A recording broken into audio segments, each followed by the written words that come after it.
Por isso é que canta e chora. De noite faz. Bien, le quiero preguntar a Woolf por un concepto que está también en uno de sus libros y que funciona de manera muy poética, de manera muy literaria. Es el concepto de psicofonías. Es decir, hay un niño al lado de un lago que camina por un lago y que está pendiente todo el tiempo de capturar en su aparato, en su grabadora, las voces de los muertos. Hay una alusión al final del libro a Friedrich Jürgenson y hay también un italiano muy conocido en el término de psicofonías que se llama Marcello Bacci, que captura también voces de muertos en una radio destartalada. Le quiero preguntar cómo llegó a ese concepto, de qué manera lo fue usando, cómo lo introdujo como un leitmotiv, ¿verdad?, muy poético al interior de su novela de suspenso El superviviente.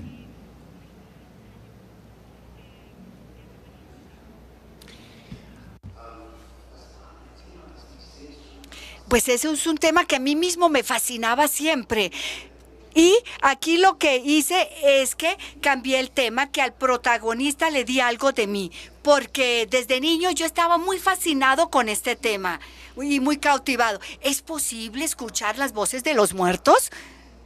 Y existía ese científico que realmente, que se llama Friedrich Jürgenson, que es un cantante de ópera inicialmente, y en los años 50...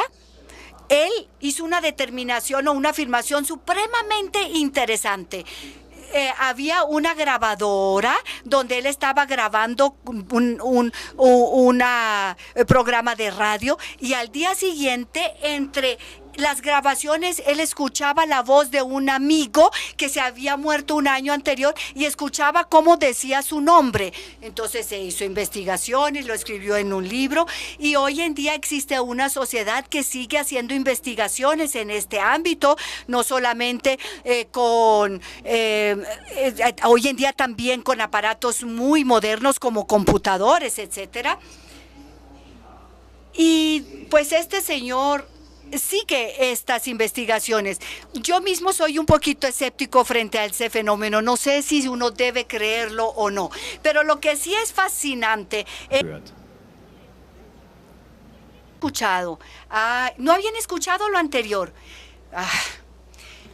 Können Sie bitte nochmals, die hatten jetzt, da musste umgeschaltet werden, den Anfang nicht.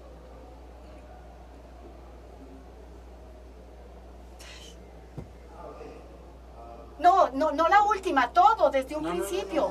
Todo desde un principio, porque ellos no escucharon. No, fue un pedazo nada más, está todo bien. So, nur den letzten Satz, bitte. Den letzten Satz.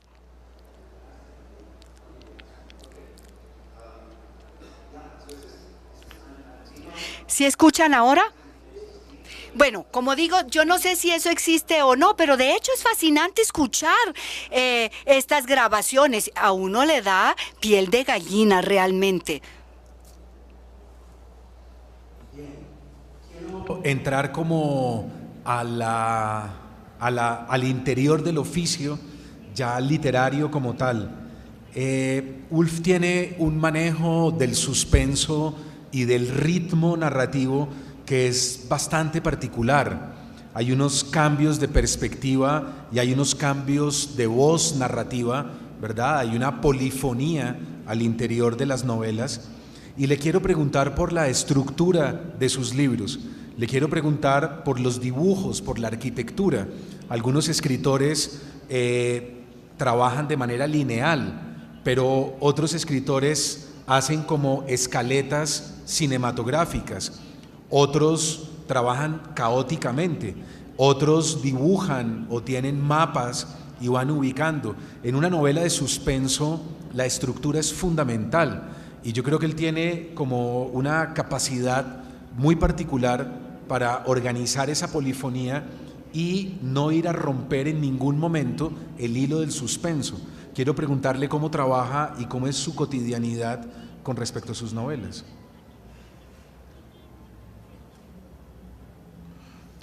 Also der Ablauf.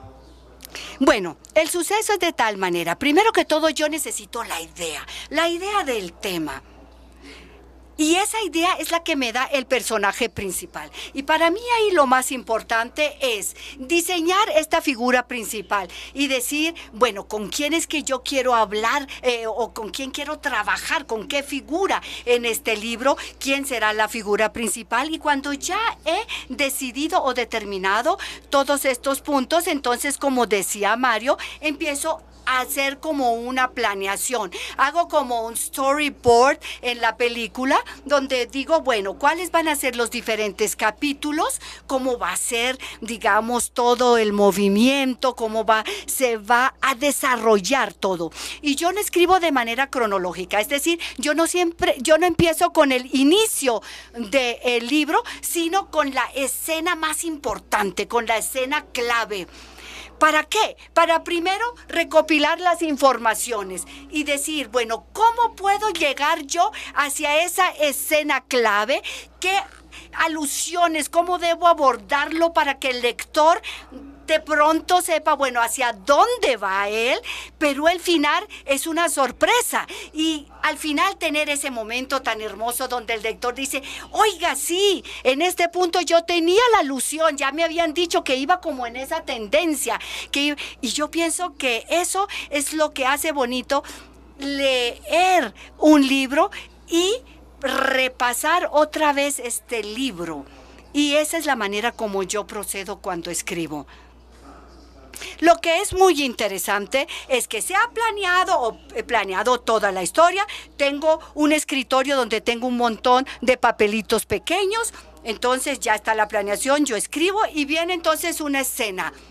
Y de pronto tú tienes como crees que viene la figura principal, toca contra el vidrio o el micrófono y te dice, no, es que yo no actúo así, piénsalo. Entonces uno como autor tiene que pensar, oiga, sí, ¿cómo debe ser el desarrollo de esta figura?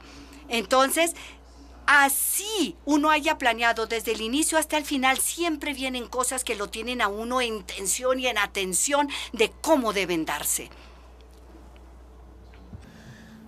Quiero preguntarle ahora por... me parece que lo que acabamos de escuchar confirma de alguna manera lo que le voy a preguntar a continuación, y es por el gran maestro del cuento, del género de terror, que es Edgar Allan Poe. Tengo la sensación de que el horror de Wolf tiene que ver con un horror muy particular que es el horror de comienzos del siglo XIX en la literatura de Edgar Poe. El horror del siglo XVIII sería el horror gótico, y el horror gótico está muy relacionado con lo físico o con lo palpable. Hay ciertos efectos, la mano, ¿verdad?, que está en un cementerio, la puerta que se abre y se cierra, ¿no?, la luna llena, ciertas escenografías. Pero Poe es un maestro en lo que sería el horror psíquico. Lo que nos da miedo de alguna manera de sus personajes es esa especie de, otra vez volvemos al término de multiplicidad que deriva en algo que no conocemos o en algo que nos aterroriza. Quiero saber si ha sido un autor fundamental en su trayectoria o en su formación como escritor joven o al comienzo de su carrera.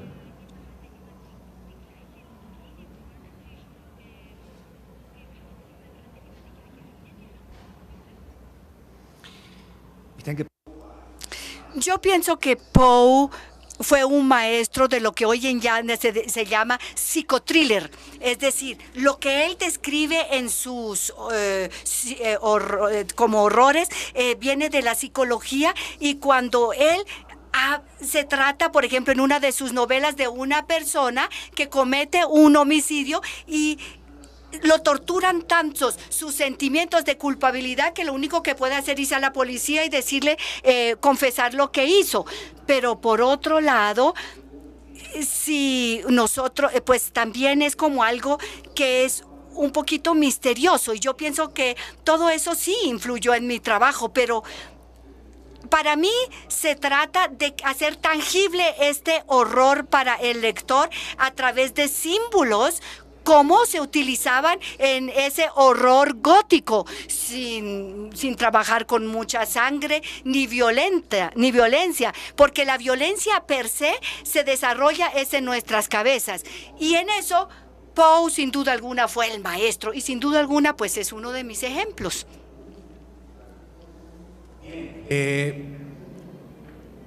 Wolf Dorn trabaja como fonoaudiólogo y como terapeuta de lenguaje en clínicas psiquiátricas, ayudando a ciertos pacientes psiquiátricos con temas de lenguaje.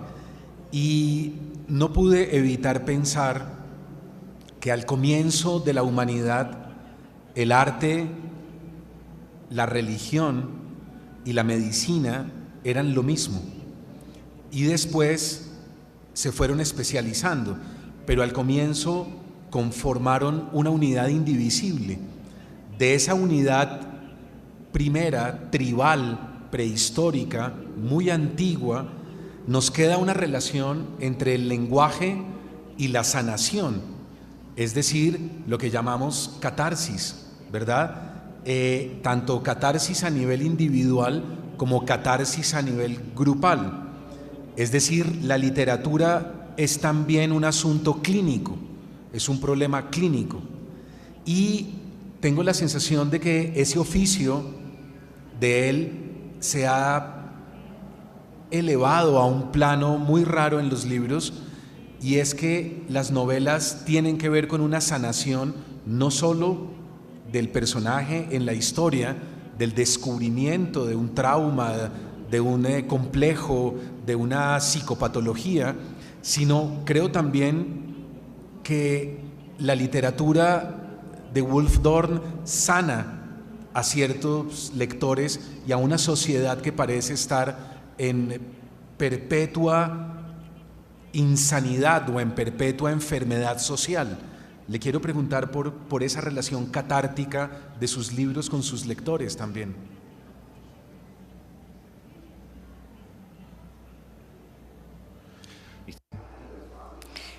Yo pienso que una de las preguntas que más me plantean es: ¿por qué escribe usted estos cuentos que son tan misteriosos, de suspenso? Pero entonces podría hacerse la pregunta contraria: ¿y por qué los lectores leen estos cuentos? ¿Por qué nos fascina lo malo y lo misterioso en estos cuentos? Para mí como autor yo pienso que es que yo empiezo a tratar mis propios miedos. Para mí como autor, pero para el lector puede ser que se confronta el lector con miedos al que él no se quiere enfrentar realmente en la vida. El libro tiene una gran ventaja: cuando me parece que ya tengo demasiado de eso, lo dejo a un lado y postergo la lectura. Pero es una manera de yo aproximarme a temores, a miedos de pronto de situaciones específicas en la vida y cómo puedo tratar esas situaciones. Y por eso la literatura, sin duda alguna, puede tener una función de sanación o de una gran ayuda confrontándonos con estos temas. Y el tema, como el que abordamos anteriormente, el camino que ha llevado a aquellos que sanan. Ayer estuve en el Museo del Oro, que es hermoso, donde se informa mucho sobre los chamanes. ¿Y por qué es tan fascinante? Porque esos eran sanadores que con el poder de su voz y de sus palabras trabajaron muchísimo, sanaron muchísimo, también a través de la hipnosis y entrar en trance. Todo esto sanaba. Hoy en día todos estos ámbitos específicos los hemos desglosados, pero siempre tenemos un concepto unánime. Es decir, el psiquiatra tiene que tratar el alma, tenemos al médico que trata la parte del cuerpo, pero todo va ligado, va de la mano. Es decir, cuerpo sano, mente sana, o mente sana en cuerpo sano. lo fue usando, cómo lo introdujo como un leitmotiv, ¿verdad? Muy poético al interior de su novela de suspenso El superviviente.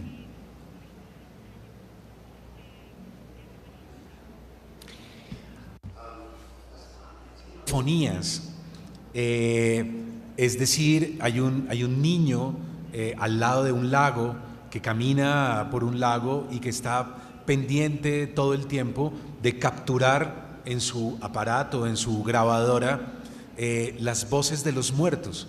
Hay una alusión al final. Pues ese es un tema que a mí mismo me fascinaba siempre. Y aquí lo que hice es que cambié el tema, que al protagonista le di algo de mí, porque desde niño yo estaba muy fascinado con este tema y muy cautivado. ¿Es posible escuchar la alegria, por isso é que canta e chora. De noite faz. Bien, le quiero preguntar a Woolf por un concepto que está también en uno de sus libros y que funciona de manera muy poética, de manera muy literaria. Es el concepto de psicofonía del libro a Friedrich Jürgenson, y ahí también un italiano muy conocido en el término de psicofonías que se llama Marcello Bacci, que captura también voces de muertos en una radio destartalada. Le quiero preguntar cómo llegó a ese concepto, de qué manera.